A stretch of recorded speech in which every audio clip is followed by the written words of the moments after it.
자, 다음 이야기는요. 영상 하나 보고 이어가 보겠습니다. 아니 저기 버럭했거든요. 왜 나를 그렇게 뭐 나이 먹은 사람 취급을 하고 이렇게 불안해하고. 네네네. 가질 거 뭐 내가 다 벌어놓을 테니까 걱정하지 마 하고 그랬는데. 우연한 사고나 아니면 질병으로 돌아가시게 됐어요. 아이들이 어리니까 저는 더 걱정이 되는 거예요. 자, 사람 일은 모르니까 남겨진 가족을 위해서 가입하는 게 사망보험이죠. 자, 그런데 10월부터는요. 살아있을 때에도 이 보험금을 받을 수 있게 된다고 합니다. 이정근 평론가님. 네네. 아니, 사망보험금을 사실 내가 세상을 떠나야 받을 수 있는 거 아닌가요? 근데 이걸 55세부터 받을 수 있어요? 네, 그렇습니다. 이제 사망보험금을 유동화한다라는 그런 표현을 쓰는데요. 네. 유동화라는 건 이겁니다. 사망보험금 중에 일부, 그러니까 최대 90%까지인데요. 그 일부를 이제 연금처럼 나눠서 받고, 물론 그 일부라는 건 남은 게 있잖아요. 그 남은 건 기존의 사망보험금처럼 사후에 지금 그러니까 예를 들어서 어떤 사람, 예를 들어 뭐 아들이라든지 부인이라든지 이렇게 가져갈 수 있게 만드는 겁니다. 분리를 하는 것이죠. 확실하게 이 조건이 있습니다. 뭐냐면 전부 납부해야 될 것. 또 뭐 대출 같은 게 없을 것. 네. 그다음에 사망보험금 예를 들어서 보험료를 다 완납하고 최대 90%까지. 그런데 가장 중요한 게 있습니다. 이건 이미 발표된 건데 네. 오늘 발표된 것 중에 가장 중요한 부분이 기존의 발표는 65세였거든요. 근데 그것을 55세부터로 확장을 한 거예요. 네. 그만큼 이제 노후에 대한, 그리고 우리가 고령화가 됐으니까 어떻게 노후를 할 건, 뭐 생활을 대책을 펼칠 건가에 대한 고민을 좀 덜어주었다라는 겁니다. 그 노후의 소득 공백을 조금 보완해 줄 수 있는 조치이기는 한 것 같습니다. 자, 그러면 이거를 한번 시뮬레이션을 돌려볼게요, 이정근 평론가님. 네네. 연금으로 이걸 전환을 했을 때 네. 정확히 얼마만큼 받을 수 있는 거예요? 자, 예를 한번 들어보죠. 1억 원을 받을 수 있는 사망보험금을 네. 이제 보험료를 완납을 했습니다. 30세부터 20년간 완납을 했을 때 약 한 2,088만 원을 납입할 수 있는 것이지요. 이 사람이 최대 90%지만 70%를 내가 연금으로 받겠다라고 이제 요구를 했습니다. 네. 그래서 75세부터라고 따진다면 월 22만 원씩 20년을 연금으로 받을 수 있고요. 아까 70%를 뭐 우리가 상정을 했잖아요. 그럼 네. 나머지 30%인 3천만 원은 사후에 사망보험금으로 받게 되는 것입니다. 그러면 이렇게 다달이 연금으로 받는 것도 이거 7천만 원 그러면 온전히 다 받을 수 있는 거예요? 이거 좀 계산을 잘 해보셔야겠습니다. 왜냐하면 사실 사망보험금을 유동화한다라는 것은 일종의 계약을 우리가 해지하는 그 시점에서 한번 생각을 해봐야 된다. 네. 이렇게 이해하면 좀 쉬우실 것 같습니다. 예를 들어서 예정 이율이 7.5%인 종신보험에 사망보험금이 1억 원 있다라고 가정을 해보겠습니다.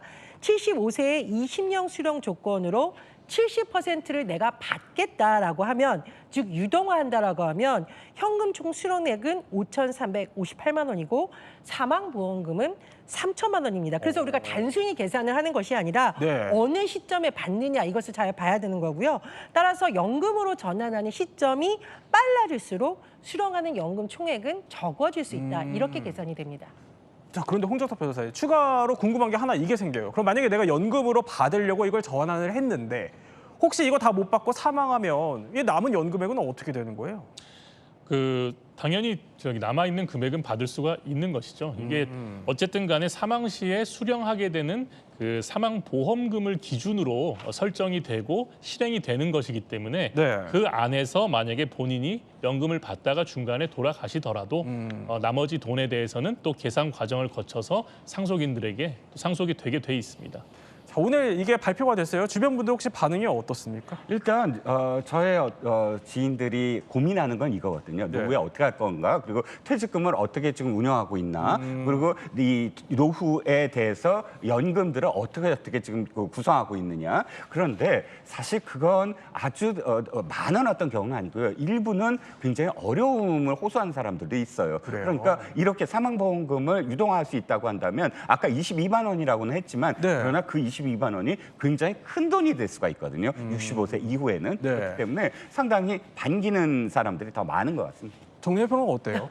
제 주변에도 좀 반기는 분들이 많으신데, 왜냐하면 당초에 사망보험을 들었을 때는 아유 내가 세상을 먼저 떠나면 남아있는 사람들한테 좀 도움을 주고 싶다 이런 취지였잖아요. 네. 근데 의외로 결혼이 늦어져서 아이가 없거나 이럴 경우에는 아. 오히려 내 노후는 내가 책임져야 돼. 네. 그렇다 보니 오히려 이렇게 당겨서 받을 수 있으면 좋겠다. 이런 반응이 있는 것으로 보입니다. 자, 노후에 이 사망보험금을 뭐 어떻게 받느냐 한 번쯤은 고민해 볼 법한 문제일 것 같습니다. 실제 자, 그럼 연금 전환을 생각해 볼 법한 분들은 누구일까요? 저희가 전문가에게 한번 물어봤습니다. 일단 노후 준비가 안 되신 분들은 유동화해서 연금으로 바꾸는 것이 유리하기 때문에 이분들이 필요한 것 같고, 특히 혼자 계시는 분들, 자녀가 없으신 분들, 상속의 대상이 없으신 분들 같은 경우에는 남기고 가는 재산이 큰 의미가 없기 때문에 이런 분들에게 굉장히 유효한 대상이 될 것 같습니다.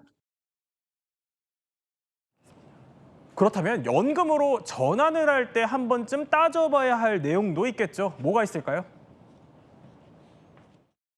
이미 여유가 있음에도 불구하고 사망보험금 유동화를 하시는 것은 그렇게 바람직하지 않다. 충분히 좀 나이가 드신 이후에 한 해약 환급금도 어느 정도 쌓여 있고, 그다음에 연금으로 전환하시는 게 금액도 좀 높을 것 같고요. 사망보험 유동화하는 것은 비과세 한도를 쓰기에는 사실 수익이 거의 없어. 자, 그러니까 전문가의 개인 의견이고 종합적으로 따져봐야 한다는 겁니다. 근데 이종우 평론가, 이거 따져보고 신청을 했지만 혹시 마음이 바뀌면 취소도 가능합니까? 그렇습니다. 마음 바뀔 수도 있죠. 왜냐하면 처음에 내가 사망보험금을 한 목적이 확실히 있을 거 아니에요. 네. 뭐 가족들에게 사실은 여러 가지 어떤 혜택을 주기 위해서 한 건데 나만을 위해서 먼저 이렇게 써도 돼?라고 마음이 바뀔 수 있습니다. 그렇기 때문에 철회권과 취소권이 있습니다. 유동화 금액 수령일로부터 15일 또 신청일로부터 30일 중 먼저 도래하는 기간까지 철회가 가능하다고 합니다. 그렇군요. 나에게 맞는지는 잘 따져보셔야겠습니다.